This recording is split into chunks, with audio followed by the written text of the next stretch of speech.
Have you ever noticed that Generation X rarely asks to be understood? They don't explain their pain loudly, don't chase attention, and don't expect the world to slow down for them. They simply keep moving, keep working, keep fixing things, and somehow make survival look normal. But behind that quiet independence is a generation shaped by empty houses, broken promises, economic uncertainty, and a childhood that taught one brutal rule early: depend on yourself because no one may be coming. Welcome to Orvintha. If you enjoy deep psychological stories about why people become who they are, subscribe and stay with us until the end, because this story may explain someone you love, or maybe even yourself, more than expected today. Generation X has always existed in the uncomfortable middle. Society talks endlessly about boomers, analyzes millennials, and studies Gen Z like a cultural mystery. But Gen X, born roughly between 1965 and 1980, is often treated like background noise. They are the older coworkers who stay calm during chaos, the parents who seem emotionally distant, the adults who rarely ask for sympathy. Yet, this invisibility is not accidental. It is part of their psychology. Many of them grew up unnoticed, learned to handle problems quietly, and discovered that attention was not always helpful or safe. So they became a generation that does not expect applause. They do the work, carry the weight, and disappear before anyone thinks to ask how they feel. A huge part of Gen X psychology began with the sound of a key turning in an empty house. They were among the first large waves of latchkey kids, children who came home after school while their parents were still working. There were no smartphones, no cameras at the door, no quick text asking if they were okay. They let themselves in, found something to eat, did homework alone, and learned to sit with silence. People later called this independence, but for many Gen Xers, independence did not begin as confidence, it began as necessity. When a child has to manage fear, boredom, hunger, and small problems without help, that child often becomes capable very early, but the cost is hidden. As adults, they may struggle to ask for support, admit need, or believe someone will truly show up. They learn to survive before they learn to be held. For many Gen X children, rules were not soft conversations. They were immediate consequences. When parents came home, there was often little room for emotional explanation. If you broke something, talked back, failed a responsibility, or stepped out of line, you usually knew the result quickly. This created a childhood where action and outcome felt tightly connected. Over time, Gen X learned to read the room with unusual precision. They noticed facial expressions, tone changes, silence, and the small signs that trouble was coming. That is why many of them seem practical, cautious, and strangely calm in a crisis. They are not always expecting disaster because they enjoy negativity. They learn to think 3 steps ahead because, in their world, one careless mistake could bring real consequences. Gen X did not lose faith in stability because they wanted to be rebellious. They lost faith because they watched stability break in real time.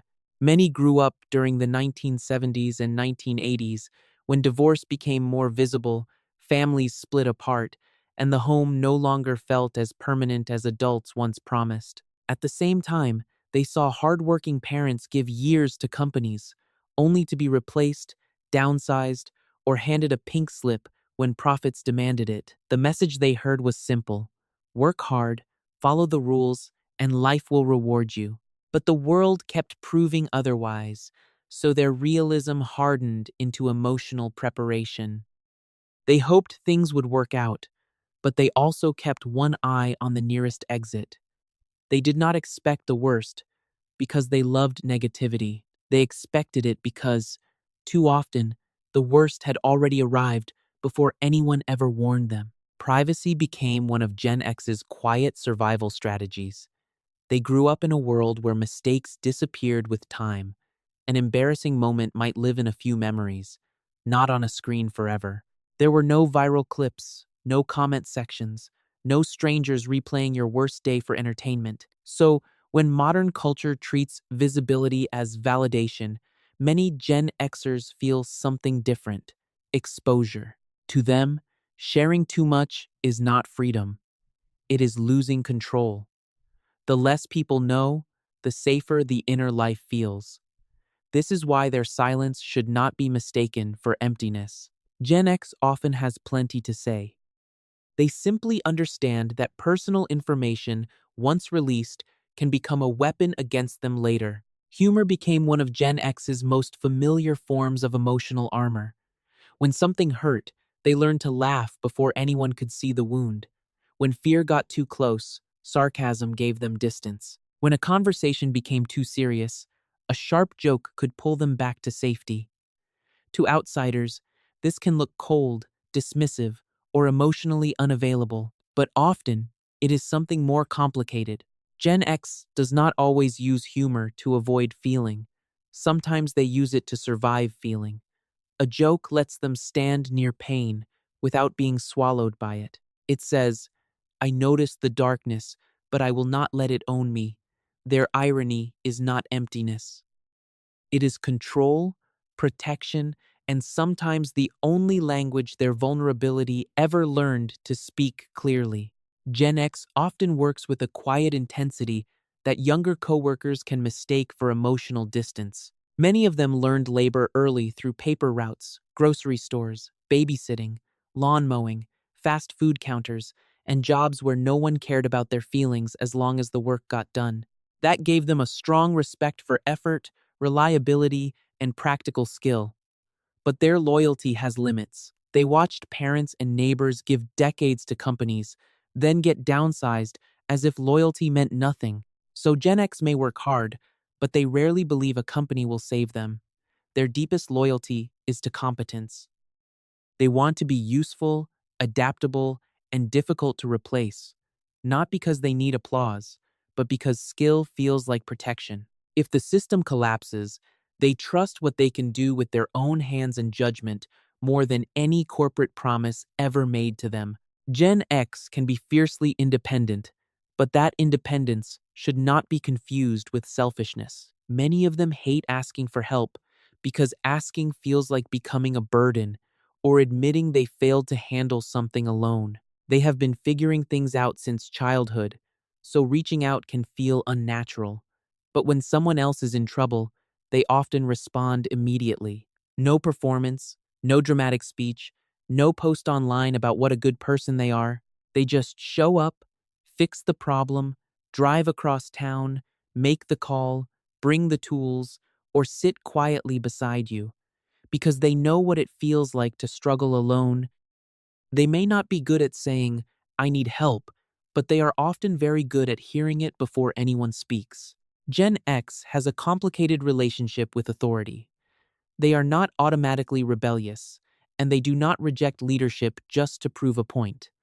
But they rarely respect a title by itself. They grew up watching institutions fail, scandals unfold, leaders lie, and systems protect themselves before protecting ordinary people. So, they learn to look past the badge, the office, the slogan, and the polished speech. What matters to them is competence. Does this person know what they are doing? Can they take responsibility? Can they stay calm when things get difficult? If the answer is yes, Gen X can be deeply loyal. If not, their patience disappears quickly. They do not hate leaders, they hate power without responsibility. Generation X may be the last generation that remembers what it felt like to be alone with their own thoughts. They knew boredom before algorithms filled every empty second. They learned to fix a bike, find an answer in a library, wait by a landline, and solve small problems without searching online. They grew up while one world was fading and another had not fully arrived. That makes them the bridge generation. They stand between analog childhood and digital adulthood, between parents who valued toughness and children who speak openly about feelings, between privacy and exposure, silence and expression. And, like most bridges, they are easy to overlook because their job is to hold weight. Maybe the most Gen X thing about them is not that they were forgotten, it is that they noticed, shrugged, kept working, kept helping, and expected no applause from almost anyone else along the way. Generation X was never the loudest generation in the room. They did not grow up expecting constant reassurance, public validation, or emotional rescue. They learned to survive empty houses, unstable families, shifting economies, and a world that kept telling them to figure it out alone. They are not cold. They are careful. They are not detached. They are protected. And if this helped you understand them more deeply, subscribe to Orvintha for more psychological stories about what shapes us.